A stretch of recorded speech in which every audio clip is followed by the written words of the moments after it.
I was probably 16, 17 whenever I was in that group chat, and whenever I talked with Foxler.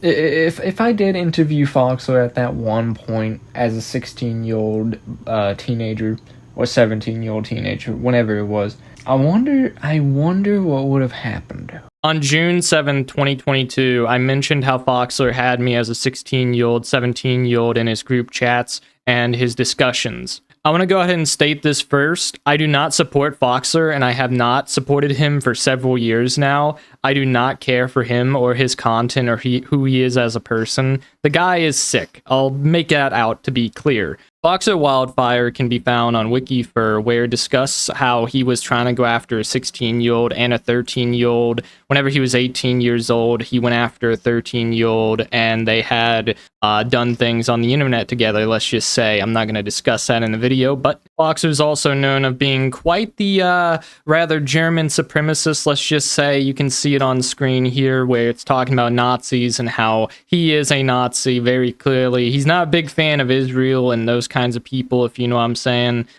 He's a real nasty job, he is, and he convinced many people, myself included as a 16-year-old, that he was a good person and he was very friendly and he was kind and he was ready to help other people. And this was enough to trick me into contacting him many years ago. On August 2nd, 2018, I made this private messenger account and messaged one of my friends in high school about Foxler, where I explained to the man that I, as a minor, was inside of one of his groups talking to him and interacting with his people. Now, do I wish that never happened? Of course I wish it didn't happen. I wish that none of this ever happened, but here I am to speak on this. I told my friend here about how defending Foxler makes you a Nazi and how I wasn't a Nazi and nor was Foxler, because at the time I believed that Foxler was completely innocent of all of the things that the internet was accusing him of. As a 16-year-old, I only ever heard his side of the story via his YouTube channel. I'd like to go ahead and state that I was born November 8th, 2000. So a lot of these dates are relevant in the documentation of my encounters with Foxer Nightfire.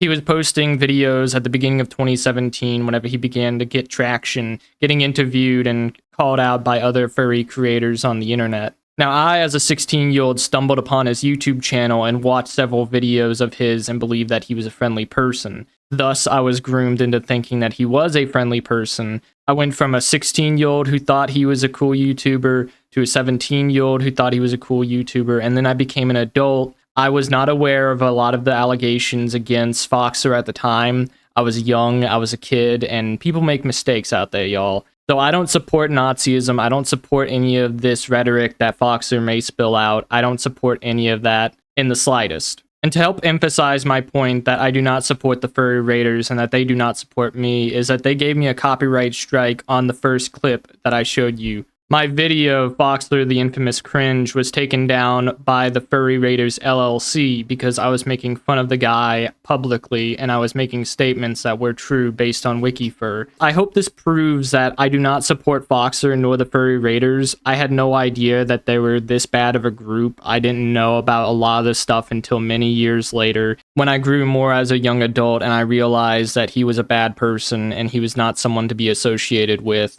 Also, I want to make another point stating that wouldn't a predatory person like Foxer Nightfire be speaking to a 16-year-old such as myself all those years ago? Wouldn't that make sense? He was brainwashing my mind, making me believe that he wasn't a Nazi and that he was a genuinely good person looking out for his other members of the furry fandom and what they were doing. I only ever got his side of the story through his own videos and his own words. My discussions with Foxer Nightfire DMs and messages are lost to time, and I can no longer find them or access them to this day. But I can state confidently that I did speak to Foxler as a minor, and I was encountering him, and he did convince me of everything that I told you. That he was a good person, he was genuine, and I just simply didn't know better due to my own ignorance and childhood. I was only 16 years old. Now, you may be wondering why was I following him as a 16-year-old, and well, it was the statements like I said previously. However, I was a lonely teenager, and I had been suffered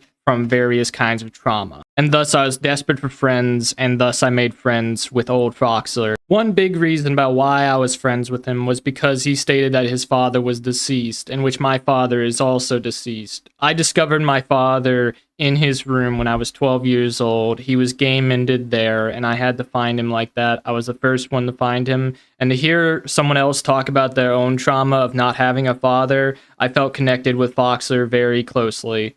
And I'd like to also state that Foxer didn't do any kind of sicko stuff with me. Nothing went in that direction. I simply spoke to him as if he was a friend, and it didn't go any further than that. And of course, I can't show any of that because I simply do not have the DMs or logs to prove it. I do not have it in any kind of form. All I know is that he contacted me through Discord. And the rest is history. Essentially, I don't like how I'm being associated with Foxler. I'm not interested in the guy. The guy is horrible. I'll say that once and I'll say it again. Foxler is a terrible person, and I found that out many years later after he started grooming me, and he figured out that he could brainwash a 17-year-old into believing that he was a good person and genuine with everything that he had to say. I didn't believe that he was a Nazi whenever I was 17 years old, and I didn't believe he was a Nazi thereafter whenever I became a young adult. A lot of it is just simple ignorance and not knowing the facts about the entire situation, who I was talking to. He kept it all hidden away, lock and key, and I simply didn't really question him with a lot of the claims that are being made about him. I just assumed that he was a misunderstood furry who needed some friends, and I was that 17-year-old who offered him friendship. Thus, I turned into an adult that was his friend. And of course, like I stated before, I don't like him anymore. I think he's a horrible person, and I thought he was a horrible person for a very long time. So with all that out of the way, I hope that people can now understand where I'm coming from and what I meant whenever I said I was groomed. He groomed me into believing that he was a genuinely good person and that he was somebody to be trusted as someone who was ready to serve others and help others in their time of need. He made it seem like he was so friendly. And that's exactly what Foxer wanted out of everything. He stated once before that by dressing up as a cute fox, it allows him to trap people and get their guard down, even children. So if this is not enough to explain that, yes, I was groomed by Foxer into believing that he was a decent person, you know, I don't know what will. I can just keep spouting on about how I was 16 and how he did attract my eye whenever I stumbled upon his channel. And I was a child with problems, ladies and gentlemen, so please forgive 16-year-old Moth on exactly what happened and everything after, essentially. I don't support Foxer. I think a lot of the things that I said about the guy was wrong. I wish I could go back in time and stop myself from doing all that stuff, but I can't do that. So, you know, we're here and now. I don't support Foxer. You know, I don't like all this furry stuff. I'm not a furry anymore. I can say that confidently. I don't like any of that previous stuff that was on my Twitter. I can't emphasize that enough. But I want to go ahead and wrap up this video, and hopefully you guys can understand my side of everything with this follow-up video on my first video where I just got out of a mental facility. You know, it was a pretty rough video for me to make. I had just gotten out and I just wanted to make my peace, and, you know, I appreciate all the support and understanding that you guys have provided for me. I love you guys, and hopefully I can get back to streaming and making videos again soon. My spirits are much higher than they were a few days ago, so yeah, no, I appreciate it. If you made it to the end of this video, thank you so much for your support, and see you in the next one.